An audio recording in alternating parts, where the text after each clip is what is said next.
प्रमद बर' emu टेमकाङा दिल्लीयाव हारसिंनो मेम'रेन्डामखौ हैखोमानानै दङ। बेखौ पाब्लिकलि खालामनांगौ जों दिनैबो डिमान्ड खालामो आरो बेखौ ज' सावरायलायनानै 6 सिडुलखौ जेन' परिबर्तित टाइमाव धन्यबादसै नोंथांनिसिम।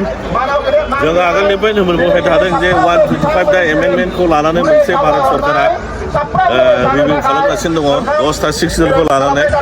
दा बे टाइमावनो जोङो रायजो राजाफोरनाव बेखौनो जोङो फोरमायनो नागिरदों जे 125 जे एमेन्डमेन्ट जानो थांगासिनो दङ बेयो जाहैबाय जोङो बुंनो थाङोबा मोनसे गल्डेन चान्स बर'फोरनि जुनै जे त्रिपुरा रायजोनि बा त्रिपुरा हादोरनिफ्राय जे प्रदुत देब बर्मा बिथांनि डिमान्डआव 40 बोसोर डिमान्ड खालामखांनायनि उनाव मोनसे भारत बर्षआ 6 सिडुल दा गतै नर्थ इस्टनि 6 सिडुलखौ रिभिउ खालामनो थांगासिनो दङ आरो लोगोसे बियो रायजो सभायाव अलरेडि पास जाखांबाय। दा फैगौ फेब्रुवारि दानसेयावनो फार्स्ट सेसनाव पार्लामेन्ट सेसनाव मोनसे गोदान रोखोमै जों लुबैनाय बादि मोनसे 6 सिडुल जानो थांगासिनो दङ।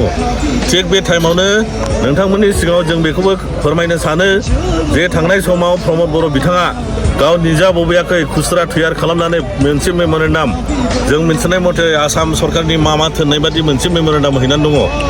जुदि बे मेम'रेन्डाम मतन जुदि जानानै फैयोबा जोंनि काउन्सिला 6 सिडुल मर्यादा थानाय नङा। बिटिआर होननाय मुङै जोङो मोनसे जेनेरेल काउन्सिल सिङावसो थानांसिगोन। नोंथांमोना नायनो हागोन नोंथांमोना बिटिआरनि दफाफ्राव बबे जायगायाव 6 सिडुला बा बबे जायगा बबे दफा नाम्बाराव जोंनि 8 सिडुला थाफिनगोन होननाय लिरनाय दङ। बेवहाय मुथे दोंसेल' लिरनाय दङ जे जोंनि बिमानि रावा आसामनि एस'सियेट अफिसियेल लेंगुवेजल' जागोन होननाय लिरनाय दङ। दा बेफोरखौ लानानै जोङो सालिजारि खालामनांगौनि सम जाबाय रायजो राजाफ्रा जे जोङो जेनेरेल काउन्सिलाव थांफिननांगौब्ला मा अबस्था जागोन। दिनैहाय नोङो दार्जिलिं लादाख बिसोरहा जेबो स्टेटास गैया ना 5 सिडुल ना 6 सिडुल। दा जायनि जुनै जोङो होनदों जोंनि मोनखानाय 6 सिडुल थामोनथा जे 6 सिडुलखौ जोङो फोसाबनानै लानांगौसो। नाथाय बिथांमोना होनदों जे बे 6 सिडुलखौ नाङा बिटिसिखौ नाङा जोंनो बिटिआरखौ नांगौ। जुदि बिटिआरा जामारबायब्ला हमना लादो 6 सिडुला गैला अब्ला बिटिआरा मोनसे जेनेरेल काउन्सिलसो रायजो राजाफोर बेवहाय जेबो आयेननि अब्लिगेसन गैया बेव आर्टिकेल नाम्बार गैया जायनि जुनै जोङो रायजो राजाफोरखौ जोंनि बर' खमसे खम ट्राइबेलफोरखौ जोङो सिरि मोननो थोनदों जे नाय बिजिरनो नाय बे पिरियडआव 125 दा एमेन्डमेन्ट सोलिगासिनो दङ। फैगौ फेब्रुवारि दानाव बे जिनिसा संबिधानिक मर्यादा जानो थांगासिनो दङ।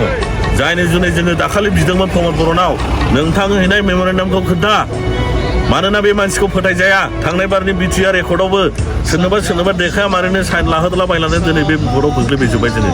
दा ओंखायनो जों फोथाया जों होनदों एबसुनि प्रमद बर'नि मेम'रेन्डामा मा लिरदों बेखौ जोंनो पाब्लिकलि खालामनांगौ। जों जोंनिखौबो पाब्लिकलि खालामगोन। मानो दोनखोमानायनि बाथ्रा फैनांगौ। जोङो होनदोंसोमोन ज' प्रत्येक दल संगठना ज' मिलायनानै अल जाति माने कमिउनिटि लिडारफोरखौ लानानै सिभिल ससाइटिफोरखौ लानानै जों क'क्राझाराव सावरायनांगौमोन जे जोङो माबादि 6 सिडुलखौ जोङो लामारनो। नाथाय बेखौ खालामालासे जोंनि आदा प्रमद बर' एमु टेमकाङा दिल्लीयाव हारसिंनो मेम'रेन्डामखौ हैखोमानानै दङ। बेखौ पाब्लिकलि खालामनांगौ जों दिनैबो डिमान्ड खालामो आरो बेखौ ज' सावरायलायनानै 6 सिडुलखौ जेन' परिबर्तित टाइमाव जोंनि ट्राइबेल माहारियानो सालायलांनो हाबाय थायो। बे रोखोमै बुलेटफोरजों गावलाबो हाबाय बादि जों मोनसे 6 सिडुलखौ लुबैयो। धन्यबादसै नोंथांनिसिम। जों आगोलनिफ्रायनो मोनबोबाय थादों जे 125 दा एमेन्डमेन्टखौ लानानै मोनसे भारत सरकारा रिभिउ खालामगासिनो दङ 10टा 6 सिडुलखौ लानानै। दा बे टाइमावनो जोङो रायजो राजाफोरनाव बेखौनो जोङो फोरमायनो नागिरदों जे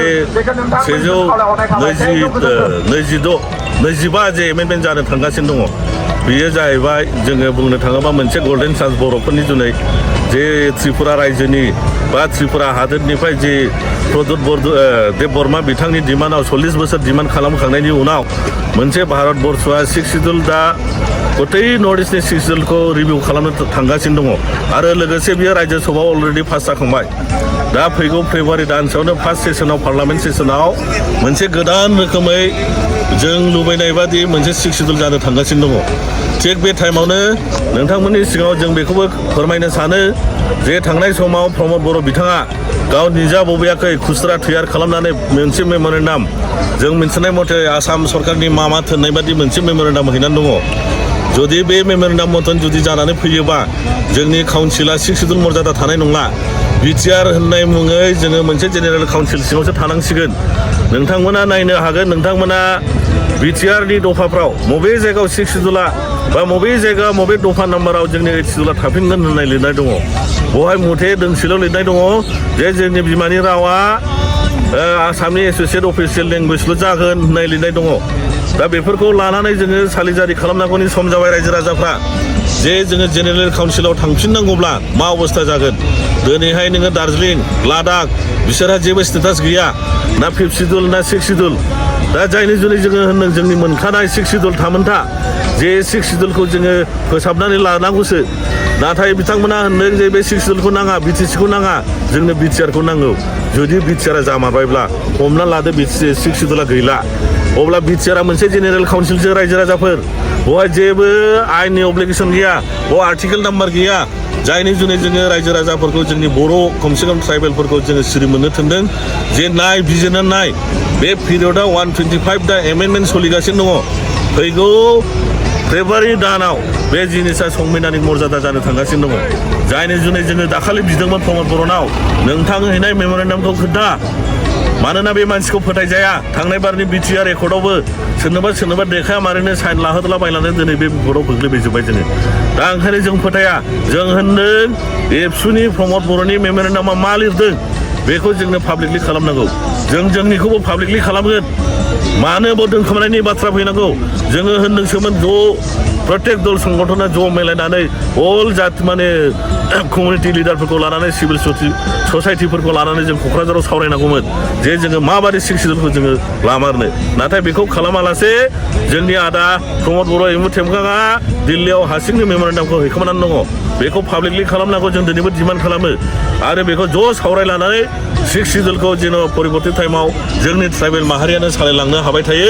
बे रोखोमै बुलेटफोरजों गावलांनो हाबाय बादि जों मोनसे 6th सिडुलखौ लुबैयो धन्यबाद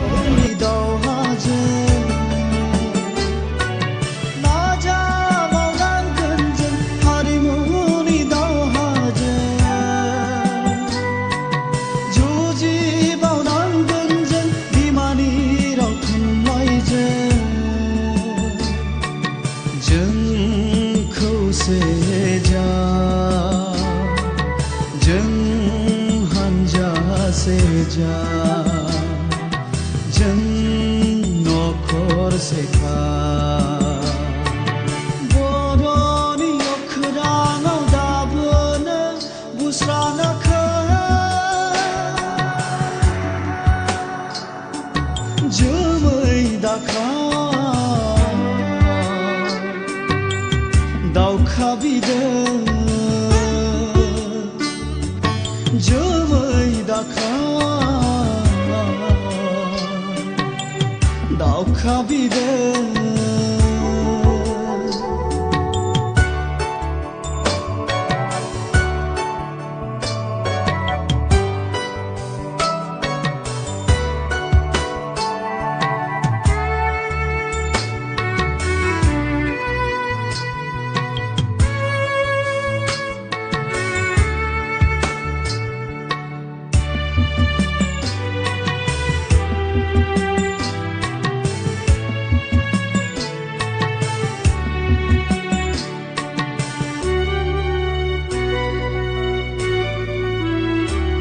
आबुं उदांस्रिया नेनानै दं दाबो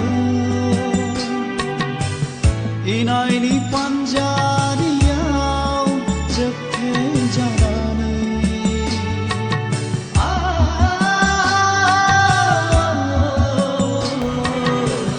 हारिनि एना एनियाव थगायजाना मोननांगौ गंसे रायजोआव सनापुरिमोन बर' हारिनि बयनिबो नखरनि थाखाय गावनि गोहोजों जेब्लाबो सोलिनो थाखाय जोंनो नांगौ उदांस्रि जोंनो नांगौ जोंनो नांगौ हारिनि